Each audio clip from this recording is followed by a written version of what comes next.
So, today, I wanted to cover a few things that have been on my mind.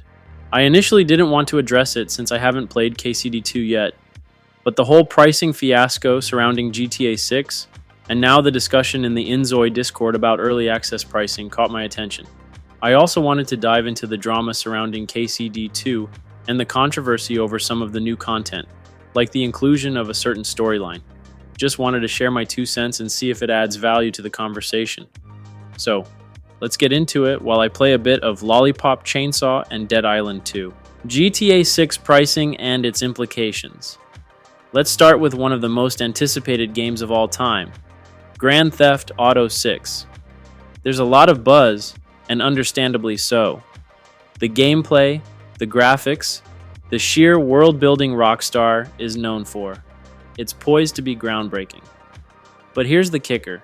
There's speculation that GTA 6 might cost $100. Yes, you heard that right. $100 for a single game. Now, most AAA games currently sit around the $70 mark. If GTA 6 comes out at $100, Rockstar is essentially setting a new industry standard. And let's face it, they're one of the few developers with the reputation and clout to pull this off. But should they? That's the real question. Let's think about this critically. The single-player campaign will undoubtedly be an incredible experience. But we all know GTA Online will be a huge moneymaker for Rockstar. Players will likely spend hundreds, if not thousands, on microtransactions for years to come. So, charging $100 up front feels like we're handing them money hand over fist for what? Setting a precedent that other developers might follow? And let's not forget the potential for less polished studios to jump on this bandwagon, charging premium prices for subpar experiences.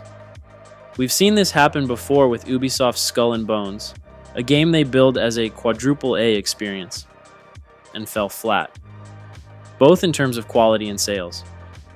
I believe price should reflect value and polish, not just ambition.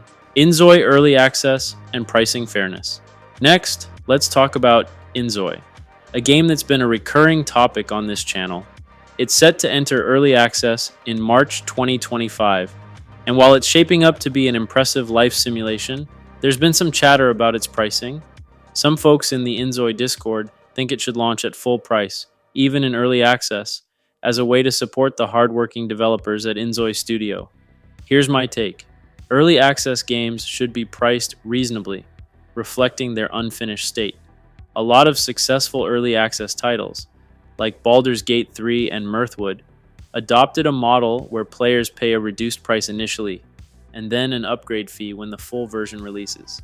This approach incentivizes early adopters while still rewarding the developers when the game reaches its final form. For InZOI, a fair price point might be $30 or $39.99 at most during early access. Jumping straight to full price, especially if the game isn't polished, could alienate potential players and set a bad precedent for future early access titles. Titles like Mirthwood and others demonstrate that early access pricing doesn't need to break the bank to attract a loyal player base. Remember, we vote with our wallets. Kingdom Come Deliverance 2 and the woke debate. Now on to Kingdom Come Deliverance 2, and the controversy surrounding its supposed inclusion of a same-sex romance scene. The backlash has been fierce, with some accusing the game of going woke. Here's the thing though, most of these criticisms are coming from people who haven't even played the game. According to early reviewers, the scene in question is buried deep within the story and requires a series of specific choices to even encounter. Let's talk about the game's director, Daniel Vavra. He's known for sticking to his creative vision, even in the face of backlash. Love him or hate him, you have to respect his dedication to authenticity and historical accuracy. From what I've seen, he's treated this particular subplot with the same care and nuance he's applied to the rest of the game. And let's be honest, the gaming community has been burned before by games that prioritize diversity initiatives over compelling narratives. But we've also seen representation done right, like in Mass Effect 2 and Dragon Age Origins. When it's tasteful and integrated into the story naturally, it adds depth and richness. The problem arises when representation feels forced, like a checkbox rather than a meaningful element of the narrative. In the case of KCD2, this isn't some sudden retcon that breaks immersion. It's a subtle addition that respects the historical context of medieval Bohemia, where such relationships were taboo. If anything, it adds complexity to the game's world and characters. The bigger picture, critical thinking in gaming. All of this ties into a larger issue, the need for critical thinking in the gaming community. Too often, we're quick to jump on bandwagons, parroting the opinions of influencers without fully understanding the context. Don't get me wrong, guys like Asmongold, Critical Drinker, and Endymion often have great takes, but no one hits the mark 100% of the time. It's okay to disagree with them or even challenge your own initial reactions. This knee-jerk response to anything perceived as woke is a perfect example. Cognitive dissonance is real, and it's something we all experience. But instead of letting it cloud our judgment, we should strive to see the nuance in these situations. Not every instance of representation is pandering, and not every ambitious price tag is justified. Conclusion. So, what's the takeaway here? Whether we're talking about GTA 6's pricing, InZOI's early access strategy, or the controversy surrounding KCD2, it all boils down to balance. Developers and publishers deserve to be rewarded for their hard work, but not at the expense of fair pricing and quality. And as players, we owe it to ourselves to think critically, support the good ones, and hold the bad ones accountable. Before wrapping up, let's quickly touch on something that explains much of this drama. Cognitive dissonance. It happens when you hold two conflicting beliefs, creating this uncomfortable tension in your mind. For example, fans of KCD loved the first game because it reflected their values or what they wanted from a gritty medieval RPG.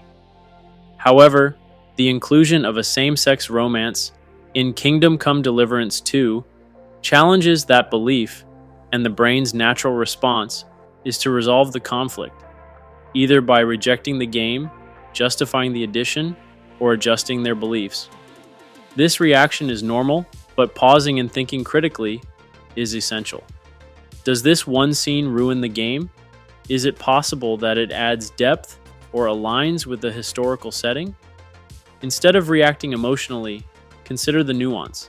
The key here is balance, recognizing that not every creative decision is a deal breaker and that games can still be enjoyable even if every element doesn't perfectly match your expectations. All right, thanks for sticking around. Remember, my goal is to offer constructive criticism and encourage you all to think for yourselves. Play what you love, reinforce the positives, and don't let cognitive dissonance cloud your judgment. Until next time, keep gaming and stay true to what makes you happy. Let me know your thoughts in the comments. Do you agree? Disagree? What's your take on these issues?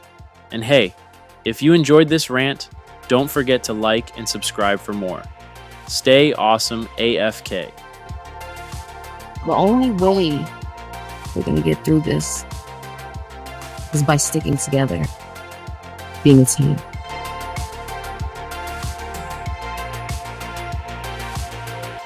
Trust. Trust.